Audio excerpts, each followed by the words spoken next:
Welcome back to Casually Caffeinated. We're so glad to have you with us today. And when I say us, I mean me. You'll notice we're in a little different format today because we're starting our Light Your Fire Beyond the Burnout campaign today. My name's Brooke Salazar, and I'm an attorney and an HR consultant with Apex Benefits. And I'm so excited about our upcoming guest that I literally can't even stand it. Forbes, the Oprah Magazine, Time.com, the American Bar Association, the New York Times. Ms. Paula Davis-Laack does it all. She's a reformed big law attorney that took a look at her life and said, what is going on? And so she quit big law and went back for her master's in psychology, and now she is a renowned national global expert on burnout and stress and resilience. So Ms. Paula is going to talk to us today about how to be practically resilient. So we can't always take a bubble bath during the middle of our workday. We can't always go for a walk when we're right in the middle of virtual learning and our boss is waiting on an email. So what can we do today in short snippets from a personal level to help get beyond that burnout, as well as from an organizational level? What can we do and how can we help our organizations get beyond the burnout? Thanks for being with us today. Welcome back to Casually Caffeinated. I am so excited today for a variety of reasons. We're starting our Light Your Fire campaign, and we've got a wonderful guest to start that with. And first, I want to tell you a little bit about how I found her. And I found her in 2017. And I was going to law school part-time. I was a benefits manager. I had people reporting to me. And I thought burnout was just for young millennials and Gen Zers and people that held hands and sang Kumbaya. And I didn't really think it applied to me. I just knew I was really tired. And then Paula Davis-Laack came into my life from an American Bar Association webinar on burnout. And all of the things she was telling me, I were just checking the boxes right off. And she really takes a science-based approach, which I really appreciated and really drew me in. And I'm so excited to have her today. She's been featured in Oprah Magazine. She writes for the New York Times, Psychology Today. Frankly, I'm shocked that we have her.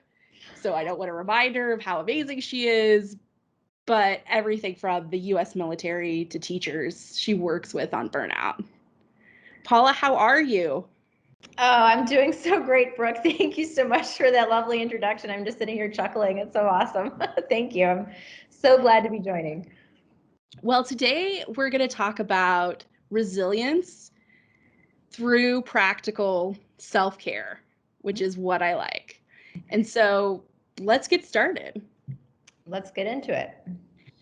So when we talk about resilience, since you're the expert on that, Paula, could we just start at square one and tell me what that is?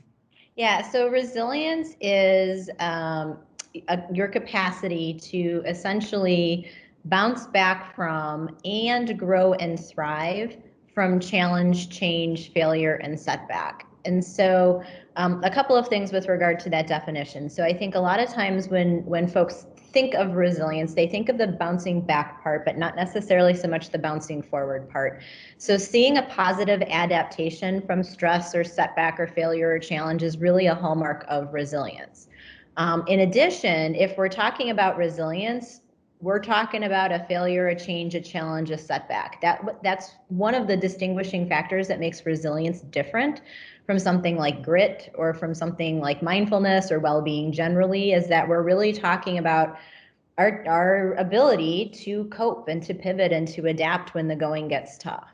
So what's been fantastic is that not only can this definition and these tools apply to individuals, but we also know a lot now about how to make teams resilient, more about how to help leaders become more resilient and model that to the people who they lead. And there's even a wonderful science about organizational resilience. So what can we do to help our organizations adapt and pivot and deal with challenging times, much like what we are all going through right now. So it's really very much there can be systemic applications of the concept, which is what I really love.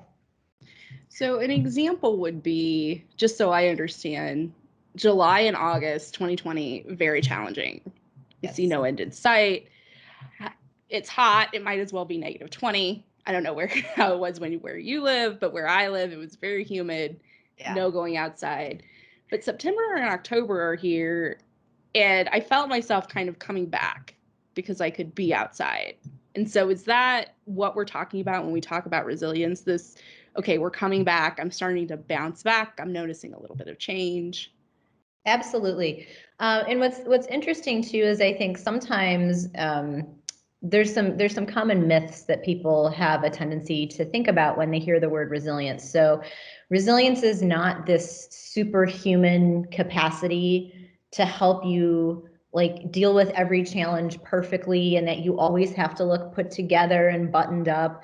It's part of the reason why I like it, because that's so not really how I am in a lot of respects. And so, it was a key theme. It's a key theme that I talk about with the professionals who I talk to, is that resilience can also be just muddling through. So I have a coaching client who, when we were talking, she's like, I just got out of the grocery store and I sat in my car and I cried for 5 minutes because I'm really overwhelmed right now. That's resilience, processing your emotions and being able to sit with strong emotions and tough emotions and understand what that is, and recognize when your thinking is counterproductive and getting in your way. And, it's like, I got out of bed this morning and I didn't put I stayed in my pajamas and I got through the day. That's also resilience. And so I think it's important to punctuate for people that it's not some covert strategy to get your people in your organization to work hard or to be tougher or to have that label. It's simply a skill set to help us better manage, pivot, cope, adapt when we're dealing with challenging circumstances. Okay, that's good to know, because the way I cope is never going to be Instagram worthy. It's never going to be in the way of the baking of a bread or taking up a new hobby that looks gorgeous. But it is nice to be able to feel proud that I got through the day, especially if that's what Paula Davis-Laack says, then that's what I'm going to take away from this, that sometimes it is literally about just getting through the day, and that's what resilience looks like. 100%.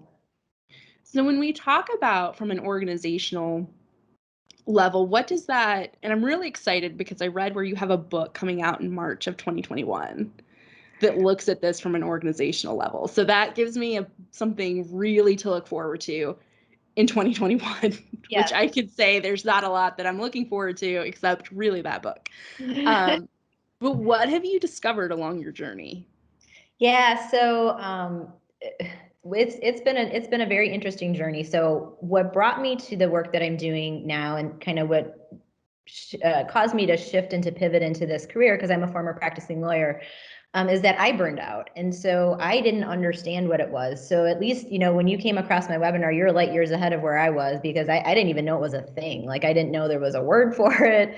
I just knew that I was in pretty bad shape and wasn't able to manage my stress in the same way. And so that led me into kind of wanting to study and examine really the science of well-being, the science of stress, and what we know about how to help people and organizations not get to that point. And so that's really what my mission has been ever since. And what I thought when I first started researching burnout and stress and resilience and some of these topics was that I just needed to make myself better, different, tougher.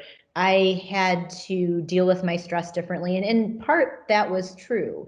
But what I've discovered along the way is that, and I think this is oftentimes where organizations sometimes miss the mark, is that we over prioritize individual strategies and giving people individual type training, which is not bad. Again, it's needed.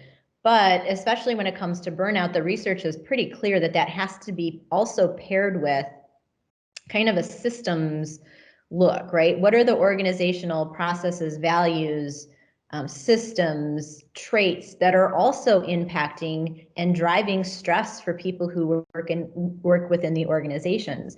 And so it sort of left me with a little bit of a catch-22 in a sense, because I'm like, gosh, The individual stuff is so easy to talk about and to deliver, but that's not really going to fix the problem. The organizational stuff has a lot more, the organizational approach has a lot more kind of impact behind it, but it's slow, it's expensive. Once you start talking about organizational change, everybody sort of like flies away. It's kind of like, how do you fix this then, right? How do you deal with that? And so for me, the entry point or the middle ground, or where I felt like individuals and organizations could really start to get behind doing something that would work about burnout prevention, really was at a teams level, right? So I started to dig into the teams research and see like, wow, teams are really little mini cultures and little mini systems. If we can influence the little mini cultures and the little mini systems and the leaders who lead teams and the individuals who are part of them, we're really now kind of starting to tackle the issue in the systemic way that the research would suggest is really going to drive change. And so that's what the book is about. I mean, that's really kind of been my progression and my own aha as I've been kind of researching all of this over the last 10 years, is that, you know, we really have to kind of think a little bit differently about how we approach burnout in organizations. And luckily though, like back to your original point, a lot of the strategies for individuals and teams and leaders are quite easy and quite simple, and most of them don't really cost anything. So so we can do that. We can fortify our teams, and we can build resilience and thriving into our teams, so that, you know, we can take kind of a better direction when it comes to stress and burnout prevention. So can you give me a couple of examples of what that looks like? I won't give away, not to give away the book or the twist at the end, but just a couple, because I think that you're exactly right. When, especially from an HR perspective, there's only so much we can do from HR, organizational change, super scary. Yep. Absolutely. Yep. But what can we do to empower managers and team leaders to help their team through this, especially with resilience? For sure. I mean, there's really a couple of things, and I feel like it's in a certain way. I think I'm telling people stuff that they already know, but what I'm trying to do is I'm trying to say, but here's why it matters, and here's the research behind it, and here's why you should do it. So one of the things that I've discovered, I've had a chance to kind of work with a handful of different corporate teams and corporate departments by actually measuring. You can measure pretty easily burnout rates and start to understand what's causing the burnout. And so what I find in a lot of organizations is they have a recognition problem. In just basically meaning people don't feel like they're thanked enough. They don't feel like they're being recognized for the good work that they're doing. And so that's fixable. That's something that once it's brought to a team's attention, you can start to talk about, okay, well, what does that mean? How do you need to start creating a culture of recognition? And it's not just top down. It's not just leader to team. It's also peer to peer. And there can be any host of things. I mean, some teams have instituted like little cards, like little thank you cards. And when they catch somebody doing something well or a teammate help them, they can send a little card, you know, like either internally or virtually to another team member. So something that simple, you know. And what's interesting too is that we oftentimes in companies prioritize, you know, the bonuses and the money aspect of rewards, and that's very important. But you know, the research is pretty clear that one of the things that we never really get used to at work is recognition. And when we feel like we're recognized, we feel like we actually belong. Like I'm showing up to an organization and to a team that matters to me, and I know it. And that's the type of thing, that's the type of sticky, powerful thing that keeps people where they are, that makes them, you know, if they get another job opportunity or start to wonder about what else is out there, they're like, no, you know what, I belong here, and I feel it. And then you know, they're less likely to leave the organization. So that's one kind of cluster of strategies. So thinking about recognition and how you can promote that, because I still have yet to meet the person who says to me, you know, I'm being thanked too much and I really wish that people would stop. It's usually, you know, drastically the opposite. The other is a really easy strategy that is simply just debriefing. So in the military, it's called an after action review. And corporate America has now adopted after action reviews, and we, you know, in healthcare, they're called huddles. Generally, they're just called debriefs. And it's for teams to really pay attention to either pivotal moments in a project or at the end of a project.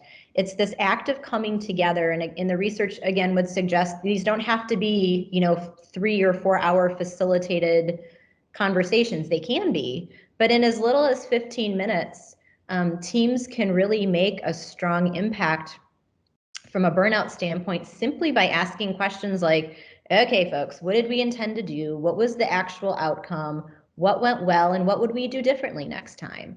And it's powerful and it's connected to lower rates of burnout because people leave those conversations feeling supported and they feel like they have a measure of control, like here's what I need to do next, or here's where I maybe didn't do so great, but here's how I can make it different going forward. So it's a very powerful combination when it comes to burnout prevention. That transparency in combination with feeling supported by other people really goes a long way. So that's an example of two different kind of approaches or strategies that can really make an impact for teams who do those things consistently. I really like that because I think sometimes we're so afraid to debrief or do the after action because we don't want anybody to feel bad. And so we know that person may be uncomfortable, but we're just going to let them continue to be uncomfortable. So it's kind of silly because what you're talking about, and teams who I've worked with give this a name, and I've heard them say it in different ways, but essentially like it's a culture of nice. It's almost like we're too nice to each other. And it's not like, it's obviously you want to be civil and respectful and have that type of culture. But when I give folks my resilient teams inventory, one of the lowest scored questions is we're good at having difficult conversations with each other. And so it's a very consistent theme that I see in the teams that I work with about like it. And I'm still kind of stunned sometimes how long people are holding on to like hurt moments, or I thought you were going to do this and you didn't, and now 2 years have gone by and I'm still stewing about it. Having that capacity to, and it's not like you call somebody out and say, you suck, and this is, it's in the collective together, what could we have done? What could we have done better? And if, obviously if you have to have constructive feedback, you deliver that, potentially even in a separate conversation if you have to, but it's that those things are being surfaced and talked about. I really like that. And I also really like the recognition. And so one of my clients does this thing that I think is wonderful. They went to like the dollar store, they bought a frame, and they put the president of the picture of the company into the frame. And they just taped a word bubble. I mean, we're not talking a level of Photoshop that requires a marketing team. And they said, you did great today. So it looked like the president was saying you did great. And it really became this competition to get that photograph. And I was just amazed. And so other companies and organizations that I've worked with that have started doing that, they love it. Their employees love it. And it's just this daily reminder on somebody's desk that they did a great job that day. Yes, I love that. And I think that, and these are low cost strategies. We're not talking about, you don't have to make these, super fancy type things. A couple of things that have stuck out to me. One, coming across my research, the power of not only thanking the immediate team members, but think about thanking their families, or thinking about thanking the other people who are in their lives, but especially if you're talking about like a job where you're kind of pulled in all directions, maybe last minute, especially during the pandemic where people are now working 10 to 20% longer than they normally would. Sending a little shout out to the family to say thank you so much, for kind of hanging in there, because we really, we love Joe, or however however you want to word it. And I can't remember the second piece that stuck with me is I can't remember the organization, but the CEO of this particular organization sends thank you notes to everybody, every single person, 9,000 people in the organization on his or her birthday. And so he literally does handwritten, he himself, thank you notes that get sent to people on their birthday. And it's, again, it takes some time. We might off the cuff think that that's not realistic, but I think about the opportunity cost and the opportunity gain, because if I'm on the receiving end of that, like an actual, not a Xerox copy, but a handwritten note from my CEO that says thank you with maybe a sentence or two in it, probably took him 30 to 45 seconds, maybe a minute to write it. But guess what? I've got buy-in now, right? That's a pretty cool thing. Like, that's going to make me think twice before I pursue a potential other opportunity somewhere else. And so I think that we have to kind of rethink how we think about these things, and instead of thinking like it's just going to take X amount of hours or minutes to do. Yeah, but what's the benefit? And that could be even more long haul. I think so. I think absolutely so. So I can't say which NFL team. I will say they were Super Bowl champions. Okay. The coach would call the players, the parents of the players Oh, that were coming out. Like, they weren't even on the team yet. yeah. And they would say, I just wanted to tell you, this is Coach so-and-so, and I just wanted to tell you what a great job your son does at practice. Mm-hmm. And so one of the players that has since moved, when you ask him about his experience, that's the first thing he'll say, is that the coach called my mom. Yeah, that's what sticks. But that's what sticks with us. And one of the most powerful needs that we have in the workplace, and just generally to stay motivated and have a sense of well-being and resilience and minimize burnout, is a sense of belonging. We want to know that we are part of groups that matter to us and that we feel supported by people who we care about. And so these are direct targets at that need, really a psychological need that everybody, regardless of whether you're 25 or 75 in an organization, we know from decades of research, it really needs to have. And so anytime you can like kind of prioritize those types of sticky moments, and it just feels good, right? You sort of walk a little bit differently. It's like, I got a thank you note from the CEO. I am a phenomenal person, right? You just sort of act differently, and you're treated differently. I mean, that happened to me when I was working with the drill sergeants and soldiers. The sergeant major of the Army, who's the highest ranking enlisted soldier in the military, in the Army, the sergeant major of the Army, was visiting one of our trainings, and unexpectedly called all of us up to the front of the room, all of us on the training team, on the last day that he was there. And he ended up just going down down the row, shaking each one of our hands, and he gave us his coin. So a lot of people in the military have this is like a signal of recognition, essentially. And everyone has different styles of coins, but it's become one of my most treasured possessions. This was like 8 years ago, and I think about it all the time. And it was just this amazing thing. So it's again something that's really sticky for people. That's absolutely wonderful. And especially when you think about the coin system too. I mean, it's a great built-in recognition system that folks can take to the restaurant, and they can kind of show off. It's something to be proud of. And again, what does that cost? Right. It doesn't cost much at all. And I can tell you, like, I think about it this way. It's like, if there's ever a fire at my house, I'm taking my daughter, I'm taking my dog, and I'm grabbing that coin, right? And I'm grabbing all of the little mementos from the soldiers that they gave me, because, it's just all of that, recognition and meaning and stuff all gets tied together. And so, yeah. Well, that's wonderful. And again, all of that kind of stuff is free. Or when you do want to compliment your employee manager, just send them a note, and don't put additional tasks on the bottom. Just send them an email to say, hey, that was great work. I really appreciate it. Yes. And it might feel jarring a little bit for the recipient, because they might be like, what's the catch, right? That's good. Like, thank you, but what? Which should be a signal to you that you don't do it enough.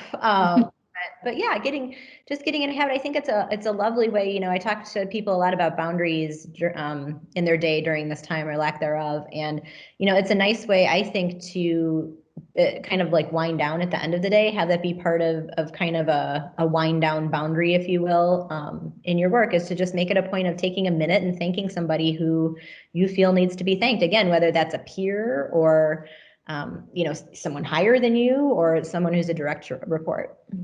Oh, that's great, especially as a wind down, disconnecting activity. So it turns out that kindness, when you pay it forward, it can actually work for you as well. Yes, and I can't remember if this is going to make it into the book or not, but yeah, there's a phenomenal study talking about how in an organization, when people did, it was sort of like a secret Santa. So people were tasked to do random acts of kindness to certain people in their departments and for their colleagues. And the people who the recipients were didn't know who was, leaving them this nice cup of coffee, or, wow, went to the copy machine and got this, thing for me and set it on my desk. I mean, just really small, random acts of kindness. But the amount of people who then paid it forward, I mean, it was this huge percentage, and they found just phenomenal benefits that came from, again, just simple random acts of kindness. So very strong, powerful ripple effects from that. Oh, that's so interesting. We did something similar here, and it was at Thanksgiving time, and you drew a name out of a hat, and they write something positive about you. Well, I will tell you that we've moved buildings, and one of the things I made sure to get was my little positive notes from a stranger. Yes. And I just, to me, that's what makes the difference. And if we talk about things like culture and how do we develop the culture we want, that's exactly these type of things to do. Yes. Well, I've really appreciated your time. I've really tried not to geek out on you so hard. I love it. I will tell the folks at home listening while they're doing dishes or they're folding the laundry that I did rehearse this weekend, and the feedback was, stop being so excited about Paula Davis-Laack. It's going to come off as geeky. So if it came off as geeky, it's because I'm really excited. So I just really appreciate your time, and I'm so looking forward to your book in March of 2021. And how can people contact you? Sure. So a couple of ways. So people can always send me a direct email to paula@stressandresilience.com. But you can also visit my website, which is just stressandresilience.com. And you'll see as the book publication nears, I'm going to be building out some online tools and a lot of free things for people in the space of resilience and burnout prevention and stress. To take advantage of. And I also right now have a whole series of what I've been calling Resilience in a Minute videos that I've now housed and categorized on my website under the videos section. So people can access those. Again, they're as it sounds, a 1-minute dose of some type of stress relief or resilience building technique. And so again, just trying to get people little micro doses of skills or a framework or a question you can ask in as short amount of time as possible. So those would be the two best ways. Those are great. I have watched those because I discovered them on LinkedIn, as I follow everything you do. And they really are great. And I just wish we didn't call it, I love that you call it skills, because if we called it something other than self-care, I, for one, would be a lot more interested in it. So if we called it something like how to extend your workday or how to be more productive, right, I think I would have earlier paid a lot more attention to it other than self-care. So I think calling it a skill, calling it a muscle is very insightful. A competency, a framework, a question. It's I always say that I try to give people science help instead of self-help. So something helpful that has some sort of science, evidence-based something attached to it. That's what gets my attention, and that is what keeps me drawn to you all these years later. Thank you. So thank you so much for today. I so appreciate it. Oh, you're so welcome. Thanks for having me. Thanks. Bye-bye. Bye.